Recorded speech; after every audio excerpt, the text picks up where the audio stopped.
ఇది వేళ చాలామంది ఎదుర్కొంటున్న పరిస్థితి, అనుమానం ఏం లేదు. మనం పైకి చెప్పుకుందుకు సిగ్గుపడుతున్నాం. కానీ ఇంకా ఎంతకాలం బతకాలరా? సంత ఈ సమస్యలు, ఈ వలయాలు, ఈ కష్టాలు, ఎవ్వడు మాట వినడు. ఈ కుటుంబానికి మనం బాధ్యత వహించాలి. ఏమన్నా అంటే మన అంటారు అందరూ. లోకం తీరదు.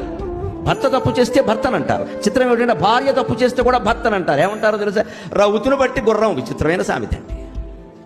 అలాగని ఈ భర్త గారు నిజంగా రౌతులా ప్రవర్తించి ఆవిడ అదుపులో పెట్టేస్తే వెంటనే మహిళా సంఘాల వాళ్ళు వచ్చేస్తారు. వీడి మీద కేసెట్టే.